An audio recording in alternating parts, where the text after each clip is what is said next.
Aí, show de bola. Deixa eu parar a gravação aqui, vamos ver.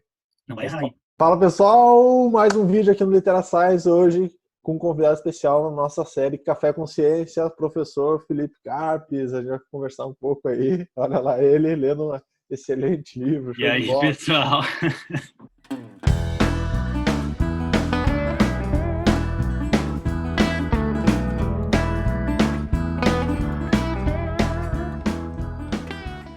Então nós vamos falar hoje um pouco para vocês, aí convidei o professor Felipe para falar um pouco sobre a redação científica, a ideia de leitura com a redação científica. Tá? Então, professor, seja bem-vindo, muito obrigado pela disponibilidade de participar. Né? Pode dar oi pro pessoal aí, fica à vontade. Obrigado. Bom dia, galera. Bom dia, Emma. Vocês viram a minha leitura aqui? É que eu sou roqueiro, né? Mas não é essa leitura que eu utilizo para os meus estudos científicos, né? Fiquem tranquilos, né?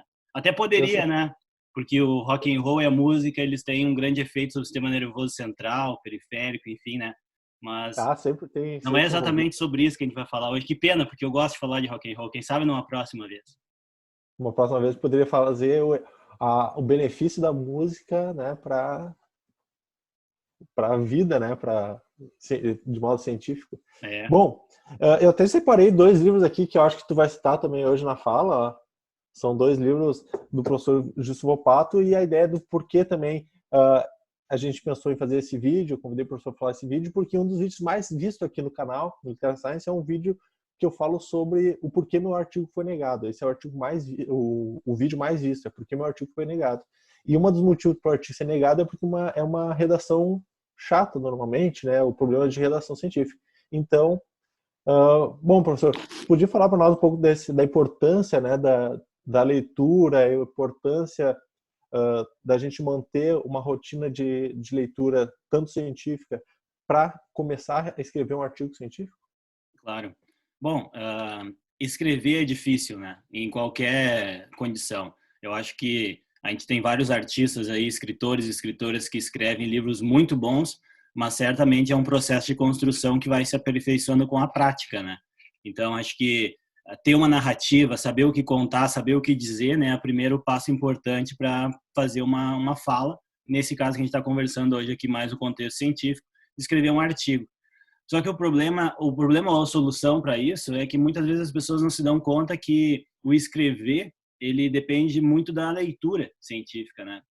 Então, esse processo de ler, escrever, interpretar, opinar sobre um conteúdo, ele é um pouquinho diferente de ler uma obra literária em geral, né? Uhum. Eu estava aqui brincando com vocês com um livro de uma biografia de uma banda que conta uma história, entendeu? Então, assim, essa história ela já se passou e está sendo contada com um viés de observador, e é isso. Agora, um texto científico, ele nos traz outros desafios, né? Eu acho que e esse desafio é que separa muito entre quem acaba gostando muito da leitura científica e quem acaba se distanciando um pouco dela. Essa fronteira aí, ela depende de algumas coisas, como, por exemplo, o idioma, né? Muitas vezes a literatura científica, ela não está no idioma mãe da pessoa, ela vai ter que ler um livro em inglês, né? Então, a área que eu atuo, que é mais a área biomédica, ciências da saúde, ciências biológicas, as principais leituras não estão em português mais, as principais leituras estão em inglês, inclusive as pessoas que falam nativamente português, espanhol, enfim, elas também acabam publicando em inglês. Então, descobrir esse prazer é importante, descobrir essa motivação de que eu preciso ler o texto científico para poder melhorar a minha criação científica. Né? Uhum. E aí, como o Emanuel disse, é um texto bom, bem escrito, ele ajuda muito, né, a gente a gostar um pouco mais disso e adentrar aquele mundo que está sendo contado para a gente ali de como o experimento foi feito, quais foram os resultados, quais são as aplicações. Então, acho que esse prazer científico da descoberta e da curiosidade, acho que é o que, como dizer, é o que principalmente dá a direção da leitura científica. E eu gosto também de falar, o pessoal acha que às vezes fica longe, né? Porque tem esse preconceito, né? Um pouco. Na verdade, assim, sempre ficou às vezes um pouco longe, né, da sociedade. Mas tu imagina um escritor literário super famoso, que tem livros ótimos, ele obviamente é um cara que lê muito daquilo, né? Então, para ti conseguir escrever, seja em qualquer área, tu vai ter que ler e conhecer, né, a leitura, o que está sendo produzido ali dentro daquela área. Sem dúvida, né? Sem dúvida. Você sabe tem aquele ditado, né? Aquela pergunta que o que veio antes, é o ovo ou se é a galinha, né? Uhum. E aí a gente fica pensando, pois é, será que foi o ovo ou será que foi a galinha? Mas na verdade a resposta não está aí, porque não é só a galinha que vem do ovo. Então assim, o ovo veio muito antes da galinha, muito antes. Então eu dou aula de redação, eu sempre faço essa analogia para mostrar para os alunos que antes de escrever tem que ler muito. Então assim, a leitura é o ovo, né? E a redação é a galinha. Só que a gente não pode associar esse ovo gerando só uma galinha. Por quê? Porque essa leitura ela vai te gerar outras coisas. Ela vai te gerar a capacidade de identificar perguntas relevantes na literatura, a entender melhor o contexto em que a pessoa está inserida, né? A entender as implicações de estudos prévios, as limitações de estudos prévios, que a gente fala muito, né, Manuel, de ler para entender e avançar no conhecimento. Mas também ler é importante para conseguir entender o que está errado, né? E aonde que a gente pode atacar de maneira científica um problema para tentar solucionar, para tentar melhorar aquele contexto. A grande questão é tu conseguir achar uma coisa boa para ler, né? Então, tem tanta coisa sendo produzida diariamente que às vezes as pessoas ficam muito tempo lendo também aquilo que não por exemplo, está publicado, mas às vezes a qualidade da escrita não tá tão boa e daí tu tá aprendendo já digamos Esse assim, é um numa desafio fonte grande também, inadequada. né? Esse é um desafio grande, porque quando eu tenho escassez, é difícil. Mas quando eu tenho também muita coisa, também é difícil. E ninguém nos ensina a selecionar, né? Sim. Uhum. Muitos aí devem ter estudado a graduação, estão estudando, já se formaram, enfim, ou vão fazer uma graduação. E é difícil assim a gente chegar e ensinar como fazer. A gente acaba aprendendo muitas vezes quando está engajado numa atividade científica. Agora, Uhum. buscar a fonte de qualidade é importante, né? É buscar a fonte, é saber onde buscar. E também na redação científica, eu digo o seguinte, tem tanto artigo sendo publicado. São toneladas de artigos sendo publicados na internet a cada minuto. Provavelmente, desde o início do nosso bate-papo aqui até agora, já saíram mais de uma centena de artigos em diversas áreas publicadas. Uhum. Então, a gente tem que aprender a buscar para valorizar o que é de melhor. A leitura que é ruim, se começou a ler um artigo e encontrou um problema, joga fora. Pega outro. Tem tantos outros para ler. Por que a gente vai continuar usando um artigo que tem limitação, que tem um erro, alguma coisa assim? Às vezes eu converso com alunos e ex-alunos que agora estão atuando como revisores de artigo, contribuindo para revistas, e aí às vezes dizem assim, mas o experimento era tão legal, mas tinham poucos participantes, foi feito um cálculo errado, não teve uma previsão adequada da amostra. Isso aí limita a aplicação daquele estudo. Então ele não tem qualidade, né? E a gente não precisa ter aquela necessidade de usar tudo que eu leio. Acho que isso também é importante, né? À medida que vocês vão lendo e conhecendo o material nas áreas que vocês estudam, vocês vão identificando aonde eu encontro mais qualidade e aonde eu encontro menos qualidade. Muita gente ainda insiste em ir onde tem menos qualidade, mas o que tem que fazer é não ir mais lá. É ir só onde tem boa qualidade. E a boa qualidade é o quê? É um desenho experimental adequado, é uma pergunta de pesquisa clara, são dados, né, informações coletadas de maneira adequada. Isso que dá qualidade para o trabalho científico. Mas tu acha que, por exemplo, para definir o que tu vai ler, eu levo muito em consideração, né? Às vezes eu tenho um N grande, um desenho experimental legal, mas o texto é chato, sabe? Tu pega assim, às vezes muito, eu não nem vou dizer que é a palavra técnica, né? Porque o problema não é ser técnico, né? Porque tu tem que ser uma escrita técnica, mas é um texto chato de ler. Então, às vezes a gente tem que aprender a escrever para vender o teu peixe, né? Para te conseguir escrever ali e deixar. Para quem está na academia já escutou falar isso, né? Tem que saber contar a história, né? As pessoas, eu não gosto de usar esse termo de tem que contar a história, porque dá a ideia de que tu vai inventar coisas para tornar mais atraente, mas não é isso. É justamente esse dilema que o cientista hoje tem, e a gente está vivendo um momento em que isso aí está sendo atacado, está sendo discutido, que é a dificuldade de tornar aquele texto mais acessível, com um limite entre a responsabilidade, né, do texto científico e a abertura para permitir que mais pessoas leiam. Porque hoje o acesso ao texto científico ele é bem maior do que ele era, sei lá, talvez há 10 anos atrás, né? Sim. As pessoas encontram o texto científico na internet e muitos leem, principalmente agora, em épocas de doença, em épocas de problemas de saúde, que as pessoas vão atrás e começam a ler. E será que elas encontram aquele texto? E aquele texto que tem a melhor qualidade também vai ter a melhor redação? Muitas vezes isso não vai acontecer, porque há essa fronteira entre tornar o texto atraente para o público em geral, mas ainda guardando a essência da descrição técnica, né, científica, esse é um dilema muito grande atualmente e que a gente tem bons exemplos de cientistas que conseguem fazer esse paralelo aí, né, e acabam ganhando espaço na comunidade também, que são os divulgadores científicos, muitos deles, Uhum. né? A divulgação científica sempre sofreu muito preconceito, porque as pessoas não queriam saber, né? Porque se a gente postar um meme na internet, ele gera milhares de interações. Se vocês postarem uma figura de um artigo e comentar um resultado, talvez chegue a 10 interações, né? Mas isso está mudando graças à divulgação científica e a pessoas que estão cada vez mais tentando levar isso para o público, né? Então, acho que isso é importante também, né? De treinar a nossa redação para que ela seja um pouco mais atraente. É. Até tu falou uma coisa agora que eu acho interessante, que hoje eu estava dando uma lida de novo no Volpato aqui, que ele fala um pouco disso, que é a redação científica, ela acaba ficando difícil porque ela não é simplesmente tu descrever resultados, né? Então, tipo, às vezes pega assim, só descrever o que aconteceu. Não, tu tem que fazer realmente uma reflexão sobre aquilo ali, tu tem que se debruçar sobre aquilo ali e tentar explicar o porquê aconteceu. E talvez muitos dos problemas daqueles artigos chatos, ou daqueles artigos que não te levam a lugar nenhum, né? Tu lê todo o artigo, mas ele não te leva para lugar nenhum. É aquele artigo que só descreveu o resultado e não te deu, né? Ou não te abriu horizontes, ou não te levou a uma resposta necessariamente. É um grande desafio, Eu né? tenho duas observações nisso que eu acho que são importantes. Uma delas é uma crítica à nossa comunidade científica, né?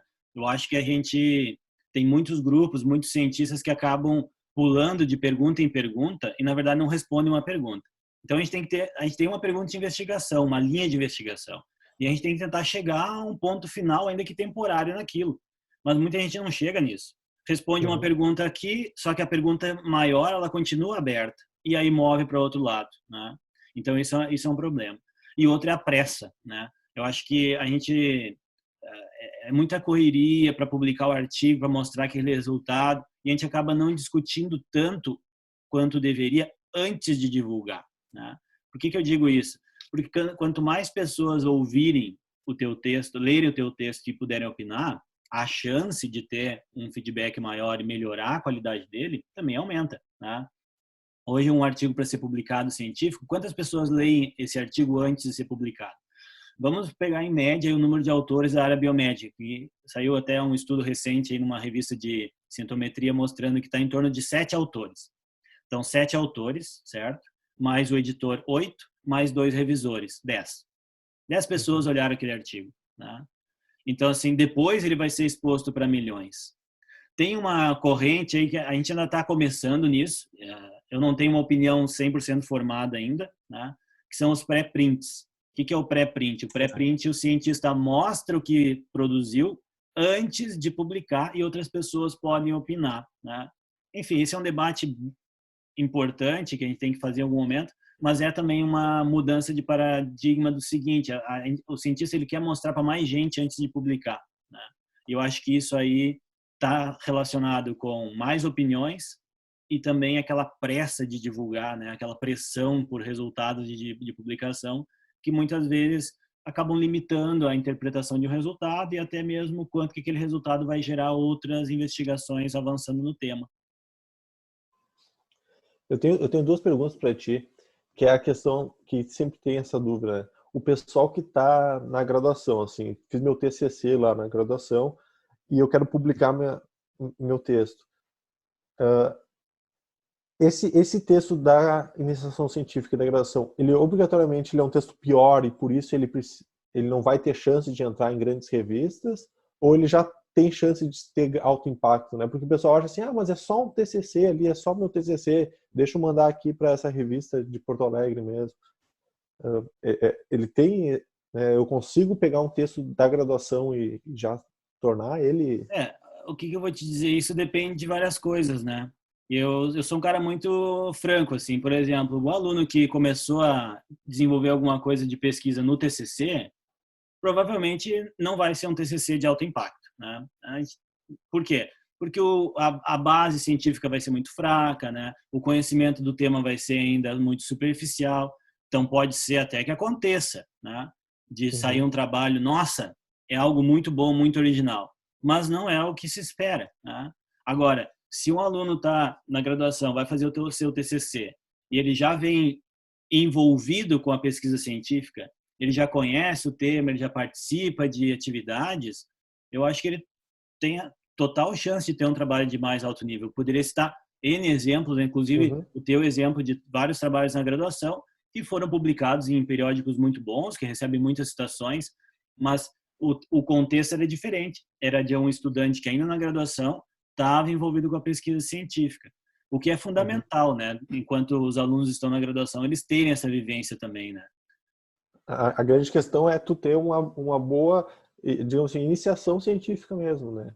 Porque às vezes parece que ainda está demorando o pessoal a ter iniciação científica. Tem gente que chega no mestrado sem ter contato antes, né? É aquela coisa, é o ovo e a galinha de novo, né? Se a gente pensar que o ovo só gera galinha, a gente fica muito na dúvida. Mas quando a gente começa a pensar que, na verdade, do ovo vem N outros animais, a gente vê que não, para aí, né? Então, assim, nesse caso aqui, né, o ovo é o envolvimento com a pesquisa científica desde cedo. E aí o resultado, bom, o resultado pode ser muito bom depois, né, quando for fazer o trabalho científico. E a gente cita muito o TCC na graduação, porque é o primeiro trabalho e o último, né, na graduação obrigatório científico, né? Porque é ali que vocês têm que apresentar os resultados para um comitê de avaliação e tal. Muitas vezes durante a graduação não tem essa exigência tão forte, né? E quando que eu posso dizer assim que acabou, por exemplo, assim, eu publiquei meu trabalho, porque isso também o pessoal às vezes publica o trabalho e diz assim, bom, né, já larga, assim, acabou, não tem mais o que fazer. E isso, na verdade, eu tenho às vezes dúvida, né, porque não necessariamente porque está publicado ele é bom, né. É uma coisa que eu sempre digo, o pessoal, não, mas está publicado. Eu, tá, mas está publicado não significa nada, né?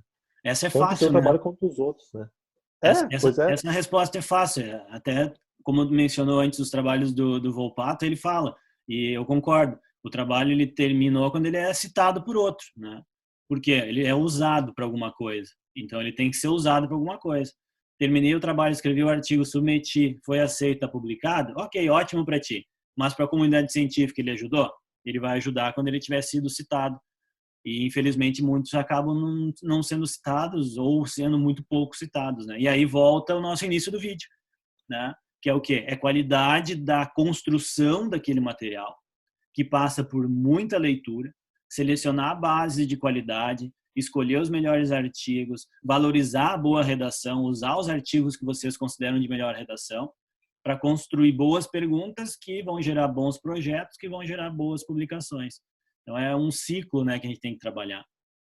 Um ciclo e depois, né, tu continuar debatendo, né, tu continuar, tu se manter ali dentro da discussão científica, né, porque... Eu acho que hoje em dia cada vez mais, né, o profissional ele tem que estar atualizado, né? Então antigamente também era assim de estar sempre atualizado. Só que a atualização demorava muito tempo para vir. Hoje não. Hoje a atualização ela vem a todo momento, né? Antigamente no Brasil tinham muito pouco acesso a revistas científicas. A ciência brasileira não produzia tanto, né? Os tempos mudaram. O acesso hoje é universal, é na palma da mão no celular.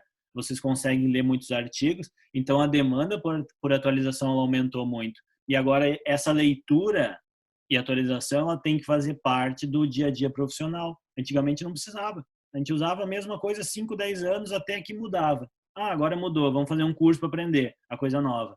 Hoje não. Hoje, se vocês forem atrás de atualização, a cada 7 dias pode mudar tudo, né? Porque eu acho que a grande questão é essa, né? A gente tentar mostrar que desde a leitura tem todo um processo para eu chegar no texto e depois no texto, né, eu preciso ter uma qualidade nessa escrita para que ele chegue na comunidade científica, a comunidade científica leia meu artigo, goste dele e comece a utilizar para depois, né? Porque eu acho que o grande objetivo da redação seria chegar na sociedade, não sei qual é o grande objetivo, né, da nossa do publicar, Assim, né? o grande objetivo da redação, na minha opinião, né, é fazer a comunicação. E essa comunicação, para quem vai ser, vai depender do autor, né? Então, assim, se o autor acha que ele quer comunicar só para os pares dele, só para os colegas, é uma coisa. Agora, se o autor acha que ele quer comunicar também para a comunidade, a abordagem é outra. E aí a gente poderia pensar em redação e não em artigo. Porque a redação Uhum. científica ela pode envolver também o artigo, mas também a produção de textos para a comunidade em geral, né? Para vocês terem uma ideia, hoje, a maioria dos cientistas brasileiros que tem financiamento público, quando nós temos que enviar os relatórios de resultados, nós também temos que enviar para a agência de fomento textos que são ditos textos para leigos, né? Textos para a comunidade em geral. Aonde esses textos vão, por enquanto, eu não sei, né? Mas quem sabe num dia aí tem uma divulgação maior. E eu acho que, pensando assim em tudo que a gente falou nesse bate-papo de hoje, eu acho que a primeira coisa, a primeira dica é assim, tem que começar a ler, tem que ler bastante, né? Porque lendo vocês também vão aprender a escolher o que é bom, o que é ruim, identificar os conteúdos de maior qualidade. Tudo isso é a leitura que vai facilitar. Agora, quando vocês já estão acostumados, digamos assim, com o texto científico, vocês vão aprender a ler ele de maneira mais rápida, que eu acho que é outra coisa importante também. Ler de maneira mais rápida. Então, vão saber identificar no texto pontos fundamentais que vão dizer se vale a pena continuar aquela leitura ou não, né? Então, uma coisa que a gente sempre questiona num trabalho científico é: os resultados são válidos? Então, assim, aqueles resultados que estão apresentados ali, eu posso confiar neles? A origem deles foi adequada? Tá? Então, só que, como é que faz isso? Isso é um assunto complexo, não é uma coisa para explicar em um minuto, né? Mas com o tempo e com a vivência, vocês vão aprendendo o que é correto e o que não é. E isso vai ajudando vocês a ler cada vez mais rápido. Outra dica boa aí para quem está lendo, tentando escrever já, ou trabalho de conclusão de curso, ou um artigo, né? É pensar que vocês têm que eleger algumas referências e começar a escrever a partir delas. Depois vocês complementam. O erro, não vou chamar de erro, mas uma coisa muito comum que acontece quando a gente recebe um artigo de um aluno mais jovem, mais iniciante, né? Jovem que eu digo assim, não em idade aqui, jovem em formação acadêmica, né? É o seguinte, ele chega com um artigo com 80 referências no final. Então, é um artigo de 4.000 palavras que tem 80 referências. Por quê? Porque cada 2 palavras que ele escreveu no texto, ele colocou uma referência. Então, chega no final, tem 80. Mas quantas referências podem ter? A maioria das revistas que a gente atua são 20 referências. Então, tu tem 80 e tem que cair para 20. Então, qual que é a dica aqui? A dica é: escolham 20 artigos bons para vocês lerem e escrevam a partir daqueles 20. Se vocês sentirem falta ou necessidade de complementar com mais algum ou trocar algum deles, vocês trocam depois. Mas não dá para começar a ler e escrever ao mesmo tempo. Eu sempre brinco, não dá para começar a escrever um texto e olhando o artigo e escrevendo, olhando um outro artigo e escrevendo, porque vai acontecer isso, vocês vão acabar com muito referencial. Então, escolham uma base sólida e usem essa base para começar a escrever. E depois vocês vão ter feedback de colegas, orientadores, enfim, todo mundo que vai estar envolvido naquela atividade, que também uma pesquisa científica é muito difícil de fazer sozinho, né? Então, sempre vai ter um grupo envolvido junto. Bom, na verdade, o tema aqui a gente poderia, né, é um curso, né, deve fazer um curso de redação, tem muita coisa para a gente falar. A ideia de hoje é a gente fazer um primeiro bate-papo, assim, de mostrar ao pessoal que é muito importante, né, a gente, dentro da redação científica e da comunicação científica, a gente manter boas leituras para conseguir fazer depois boas redações, que só depois disso é que eu vou ter uma boa publicação. Então, eu não vou conseguir ter uma boa publicação sem ter uma boa leitura, sem ter uma boa redação, né? Então, é uma questão do processo. Tem que ter paciência. Eu acho que uma palavra-chave aqui é paciência também. Porque o conhecimento, ele não se constrói de um dia para o outro e a gente não consegue também captar ele de um dia para o outro. Então, todas as experiências que a gente vai tendo, lendo, aprendendo, vivenciando, né? que vão nos ajudar a entender um pouquinho melhor. E isso não só na redação científica, né? Se vocês gostam de um estilo literário, vocês lendo uma obra só daquele estilo literário, provavelmente vocês não conhecem todo o estilo. Agora, à medida que vocês vão conhecendo mais, vocês vão tendo uma opinião formada. Às vezes vocês gostam mais e até mesmo vocês não gostam, acabam... esse estilo não é o meu favorito, eu acabo mudando meu estilo. Então, acho que tem isso também, né? A gente não pode pensar que a leitura e a redação científica é um mundo à parte. Nossa, é um mundo à parte, ninguém consegue chegar lá. Não é isso, né? Eu acho que esse é um problema, muita gente pensa isso. E aí acaba criando um isolamento que é ruim, né? Nesse caso, o isolamento é ruim. Falando de isolamento, né, social, nesse caso aí, é ruim. E, na verdade, atualmente, né, a gente precisa cada vez diminuir esse distanciamento, né? E essa é a grande questão que entra um pouco dentro da divulgação científica, mas vai partir da pessoa que está escrevendo também já pensar, né, onde ela quer chegar com esse texto. Com certeza. Felipe, eu quero te agradecer de novo, professor, por participar aqui, né, mais uma oportunidade. Espero no futuro a gente ter mais umas participações. Quer deixar teu recado final aí e onde as pessoas que querem te ouvir um pouco mais podem te achar, né? Primeiro, obrigado, Emanuel, pelo convite. Eu acompanho o canal do Literações desde o início, né? Desde quando ele ainda era um embrião, né? Eu tenho vontade de fazer, o que tu acha? E eu dizia, não, vai lá, né? Cria e que vai dar certo. E tá dando, né? Então, muito legal estar podendo participar. Nós temos o nosso canal também, o Emanuel também é um colaborador nele. Depois ele vai colocar no vídeo aqui embaixo, né? Vou botar as coisinhas tudo aqui aparecendo. O endereço é a Neuromec TV, né? A Neuromec TV é um canal que começou com vídeos que nós gravamos em eventos, né? E depois a gente foi profissionalizando um pouquinho, a gente está tentando melhorar, né? E tem alguns materiais legais lá de cursos e formação acadêmica bem específico na área que a gente estuda, né? Mas que de repente pode servir para alguém, ou pelo menos por curiosidade, né? Dar uma visitada e, enfim, divulgar para algum amigo. Show de bola. Então tá, pessoal. Se inscreva aqui embaixo no canal, né? Deixa Eu adoro essa parte aí. Deixa os comentários. Dá o seu like, né? Dá o like aqui embaixo e a gente se vê aí. Até mais. Tchau, tchau. Valeu, pessoal. Até mais.